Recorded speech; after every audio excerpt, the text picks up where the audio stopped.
1 सितंबर 2025 तेंजिंग का वो आलीशान होटल जहां एससीओ समिट के लिए दुनिया भर के नेता जमा थे। बाहर का माहौल बिल्कुल शांत था, पर अंदर एक ऐसी आग सुलग रही थी जिसकी आंच सीधे हिंदुस्तान के दिल तक पहुंचने वाली थी। प्रधानमंत्री नरेंद्र मोदी अपने कमरे से निकलते हैं। उनकी सिक्योरिटी पूरी तरह से अलर्ट है। प्रोटोकॉल के हिसाब से उनकी बुलेट प्रूफ गाड़ी बिल्कुल तैयार खड़ी थी। पर तभी एक ऐसी घटना होती है जिसने दुनिया भर के इंटेलिजेंस एक्सपर्ट्स के होश उड़ा दिए। मोदी जी अपनी उस तयशुदा गाड़ी की तरफ बढ़ते जरूर हैं, लेकिन अचानक उनका रास्ता बदल दिया जाता है। उनके इर्द गिर्द रूसी खुफिया एजेंसी के ऑफिसर्स एक मजबूत घेरा बना लेते हैं और अगले ही पल प्रधानमंत्री मोदी अपनी गाड़ी को छोड़कर रूस के राष्ट्रपति व्लादिमीर पुतिन की अल्ट्रा हाई सिक्योरिटी लिमोजीन में बैठ जाते हैं। ये कोई छोटी बात नहीं थी। एक देश का प्रधानमंत्री दूसरे देश के राष्ट्रपति की गाड़ी में, ऐसा डिप्लोमेसी के इतिहास में शायद ही कभी होता है। लेकिन इस गाड़ी के दरवाजे बंद होते ही जो शुरू हुआ वो किसी हॉलीवुड थ्रिलर से कम नहीं था। दोनों नेता उस बंद लिमोजीन में पूरे 10 मिनट तक बैठे रहे। गाड़ी अपनी जगह से 1 इंच नहीं हिली। आखिरकार गाड़ी आगे बढ़ती है। इंटरनेट पर तस्वीरें आग की तरह फैलने लगती हैं। दुनिया भर के मीडिया चैनल्स चिल्लाने लगते हैं कि देखिए मोदी और पुतिन की दोस्ती कितनी गहरी है। दोनों एक ही गाड़ी में जा रहे हैं। पर दोस्तों, सच्चाई कुछ और ही थी। ये दोस्ती का दिखावा नहीं, बल्कि मौत के चक्रव्यूह से बच निकलने की एक आखिरी कोशिश थी। जब ये गाड़ी वेन्यू पर पहुंचती है तो एक और ऐसी घटना होती है जो आमतौर पर बिल्कुल असंभव है। वेन्यू पर पहुंचने के बाद ना मोदी गाड़ी से बाहर आते हैं ना पुतिन। पूरे 45 मिनट तक दुनिया के 2 सबसे ताकतवर नेता उस बंद गाड़ी में बैठे रहते हैं। उस बंद गाड़ी के अंदर फोन पर एक एनक्रिप्टेड लाइन जुड़ती है। दूसरी तरफ थे भारत के national security adviser Ajit Doval. Putin की आवाज आती है, मिस्टर मोदी, हमारी एजेंसियों ने दुश्मनों के बीच एक बहुत खतरनाक मैसेज इंटरसेप्ट किया है। आपकी गाड़ी सेफ नहीं थी। खतरा बिल्कुल सिर पर मंडरा रहा है। मोदी जी बिल्कुल शांत पर दृढ़ आवाज में पूछते हैं, डोभाल साहब, क्या रिपोर्ट है? आखिर वहां चल क्या रहा है? डोभाल जवाब देते हैं, प्रधानमंत्री जी, दुश्मन ने शेर के मुंह में हाथ डालने की हिम्मत की है। खतरा वहां एससीओ समिट में नहीं, खतरा हमारे पड़ोस में बैठा है। एक बहुत बड़ा असैसिनेशन प्लॉट इंटरसेप्ट हुआ है और इसके तार सीधे अमेरिका की सीआईए से जुड़े हैं। ये सुनते ही गाड़ी में सन्नाटा छा जाता है। सीआईए, दुनिया की सबसे ताकतवर खुफिया एजेंसी, हिंदुस्तान के प्रधानमंत्री को निशाना बनाने की कोशिश कर रही थी। इस साजिश के तार समझने के लिए हमें थोड़ा पीछे जाना होगा। ठीक 27 अगस्त 2025 की उस सुबह पर, जब पड़ोसी देश बांग्लादेश के ढाका शहर में एक अजीब सी हलचल थी। ढाका का एक बहुत ही आलीशान वेस्टर्न 5 स्टार होटल। वहां एक 50 साल का आदमी चेक इन करता है। उसके पास 3 बड़े बड़े सूटकेस थे। इस आदमी का नाम था टेरेंस। दिखने में वो एक आम अमेरिकन बिजनेसमैन लग रहा था। उसने होटल स्टाफ को यही बताया था कि वो एक बिजनेस ट्रिप पर आया है। पर सच तो ये था कि टेरेंस कोई बिजनेसमैन नहीं, बल्कि अमेरिकन खुफिया एजेंसी सीआईए का एक बहुत ही खतरनाक और मंझा हुआ कोवर्ट ऑपरेटिव था। वो वहां किसी बिजनेस डील के लिए नहीं आया था। वो वहां आया था एक ऐसी साजिश को अंजाम देने जो दुनिया का नक्शा हिलाकर रख देती। उन 3 बड़े सूटकेस के अंदर कोई बिजनेस के सैंपल नहीं थे। उनमें भरे थे high tech electronics, encrypted communication devices, आम लोगों की भीड़ में छिपने वाले वेपन्स और खुफिया ब्लूप्रिंट्स। टेरेंस का काम था एक कमांड सेंटर एस्टेब्लिश करना। वो वहां बैठकर किसी ऐसी स्नाइपर टीम या हिट स्क्वाड को कमांड देने वाला था जो उस एससीओ समिट के आसपास पहले से ही पोजीशन ले चुकी थी। टेरेंस बिल्कुल सांप की तरह कुंडली मारकर बैठा था। वो अपने शिकार का इंतजार कर रहा था। उसका टारगेट क्लियर था, प्रधानमंत्री नरेंद्र मोदी का असैसिनेशन। एक ऐसा अटैक जो देखने में किसी टेररिस्ट ऑर्गेनाइजेशन का काम लगे, पर जिसके पीछे दिमाग वॉशिंगटन में बैठे कुछ नापाक मंसूबे रखने वालों का हो। उन्हें लगा कि बांग्लादेश में बैठकर इस ऑपरेशन को अंजाम देना सबसे सेफ होगा, क्योंकि वहां आमतौर पर किसी को शक नहीं होगा। पर वो एक चीज भूल गए थे, ये वो पुराना भारत नहीं था जो दुश्मन के वार का इंतजार करे। ये नया भारत था। और जब बात देश के प्रधानमंत्री की सुरक्षा की हो तो भारत की खुफिया एजेंसी रॉ कभी सोती नहीं है। आखिर इतनी गहरी साजिश का पर्दाफाश कैसे हुआ? यहाँ एंट्री होती है दुनिया की 2 सबसे ताकतवर इंटेलिजेंस एजेंसियों के गठबंधन की, भारत की रॉ और रूस की एसवीआर। अगस्त के आखिरी दिनों में एसवीआर की इंटेलिजेंस ने कुछ अजीब रेडियो फ्रीक्वेंसीज को इंटरसेप्ट किया। ये फ्रीक्वेंसीज आम नहीं थी।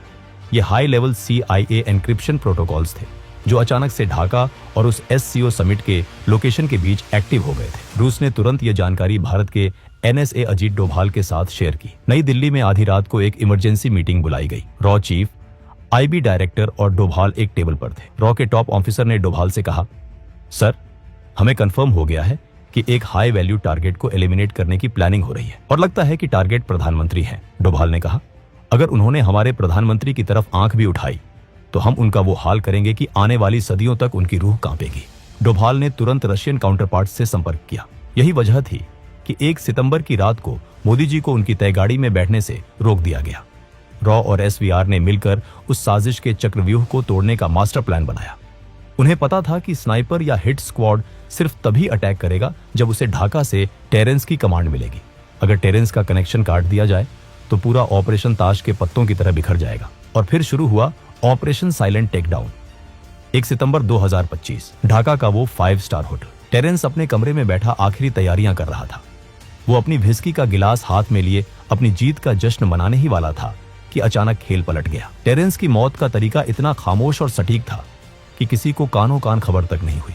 टेरेंस की उसी व्हिस्की की ड्रिंक में एक ऐसा केमिकल मिला दिया गया था जो पलक झपकते ही इंसान के नर्वस सिस्टम को बंद कर देता है। ये कोई आम जहर नहीं था, ये एक हाई ग्रेड असैसिनेशन वेपन था जिसका इस्तेमाल सिर्फ दुनिया की टॉप एजेंसियां करती हैं। जैसे ही टेरेंस ने वो ड्रिंक पी, उसके होश उड़ने लगे। वो अपने कम्युनिकेशन डिवाइस तक पहुंचने की कोशिश करता रहा, पर उसके हाथ पैर काम करना बंद कर चुके थे। कुछ ही सेकंड्स में वो जमीन पर गिरा और उसने दम तोड़ दिया, बिना किसी आवाज के, बिना किसी गोली के। दुनिया की सबसे बड़ी सुपर पावर का एजेंट अपने ही बिछाए जाल में ढेर हो चुका था। CIA की वो साजिश वहीं उसी कमरे में दफन हो गई। लेकिन इसके बाद जो हुआ उसने इस साजिश को और भी गहरा कर दिया। जैसे ही टेरेंस की मौत की खबर अमेरिकन एम्बेसी तक पहुंची, वहां भगदड़ मच गई।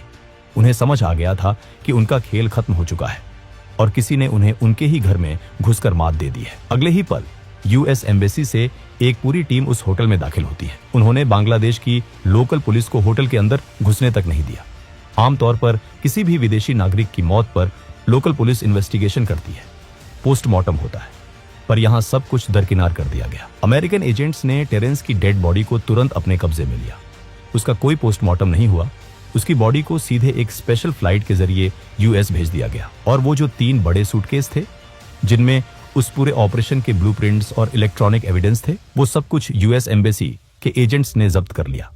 और बात यहीं खत्म नहीं हुई। लंदन और वॉशिंगटन के सर्वर्स पर बैठे साइबर एक्सपर्ट्स ने लगातार कई घंटों तक काम किया और टेरेंस के वजूद का हर एक डिजिटल फुटप्रिंट मिटा दिया।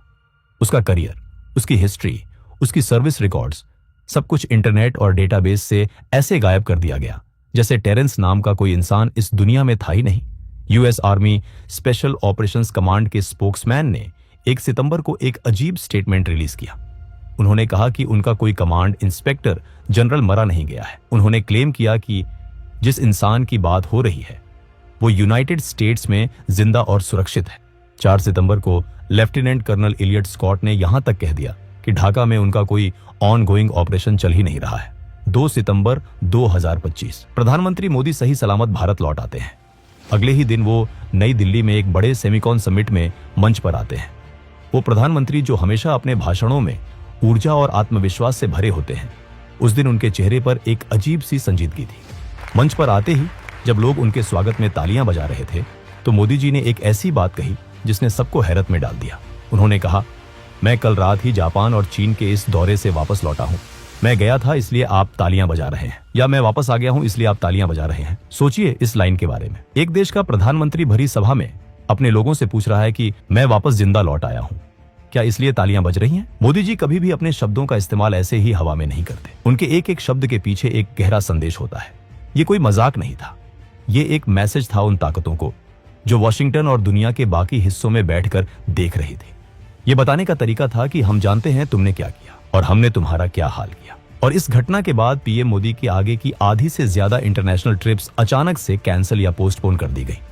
यूनाइटेड नेशंस जनरल असेंबली का सेशन जिसमें पीएम मोदी को बोलना था, उसे उन्होंने स्किप कर दिया। गाजा पीस समिट जिसमें इजिप्ट के प्रेसिडेंट आने वाले थे और पीएम मोदी का आना तय था, उसे भी उन्होंने स्किप कर दिया। आसियान समिट जो कुआलालंपुर में होने वाला था, वहां भी पीएम मोदी नहीं गए। उनकी जगह दूसरे डेलीगेट्स को भेजा गया। 1 महीने के अंदर इतने सारे बड़े इंटरनेशनल प्लेटफॉर्म्स से प्रधानमंत्री का पीछे हटना, क्या ये सिर्फ एक कोइंसिडेंस है या फिर सिक्योरिटी थ्रेट इतना बड़ा है कि एजेंसियां कोई भी रिस्क लेने को तैयार नहीं है? इस पूरे एपिसोड के पीछे आखिर मंशा क्या थी? अमेरिका जैसा देश जो भारत को अपना स्ट्रेटेजिक पार्टनर बोलता है, वो ऐसी नापाक साजिश क्यों रचेगा? इसे समझने के लिए आपको पड़ोस में देखना होगा। पिछले कुछ समय में हमारे पड़ोसी देशों में क्या हो रहा है। बांग्लादेश में पूरी तरह से तख्तापलट हो गया। हिंसा और आगजनी हुई। नेपाल में लगातार ऐसी स्थिति पैदा की जा रही है जिससे वहां अशांति आए। श्रीलंका का तो इकोनॉमिक और पॉलिटिकल हाल दुनिया ने देखा ही है। यह सब अचानक नहीं हो रहा। भारत के आसपास के देशों को डिस्टेबलाइज करके एक इनविजिबल फोर्स भारत के इर्द गिर्द एक रिंग ऑफ फायर बना रही है। CIA का तो इतिहास रहा है दूसरे देशों में रिजीम चेंज करवाने का, चाहे वो साउथ अमेरिका हो, मिडिल ईस्ट हो या एशिया। जब कोई नेता उनके हिसाब से नहीं चलता, जब कोई देश अपनी इंडिपेंडेंट फॉरेन पॉलिसी फॉलो करता है, आंख में आंख डालकर बात करता है, तो उनका अहंकार आहत होता है। पीयूष गोयल का वो धमाकेदार बयान आपको याद होगा। उन्होंने भरे मंच से अमेरिका को चेतावनी देते हुए कहा था, आप हमारे सर पर बंदूक रखकर हमसे ट्रेड डील्स नहीं कर सकते। एक यूनियन मिनिस्टर का ऐसी भाषा का प्रयोग करना कोई छोटी बात नहीं है। ये किस बंदूक की बात कर रहे थे पीयूष गोयल? क्या वो उसी बंदूक की बात कर रहे थे जो CIA ने 1 सितंबर को प्रधानमंत्री मोदी पर तानने की कोशिश की थी? क्या ये एक मैसेज था कि भारत अब किसी दबाव में आकर अपने फैसले नहीं बदलेगा?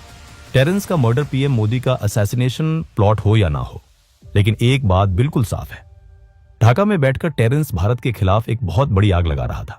दोस्तों, आपको क्या लगता है? क्या सच में अमेरिका भारत में एक बड़ा रेजिम चेंज प्लान कर रहा था? क्या वो प्रधानमंत्री को रास्ते से हटाकर अपना कोई पपेट नेता बिठाना चाहते थे? क्या इन सारी बातों में, पीयूष गोयल के बयान में और मोदी जी के उस जिंदा लौट आने वाले कमेंट में कोई कनेक्शन है? अपनी राय कमेंट्स में जरूर लिखिए और अगर वीडियो पसंद आया हो तो वीडियो को एक लाइक और चैनल को सब्सक्राइब जरूर करें। तब तक के लिए जय हिंद, जय भारत।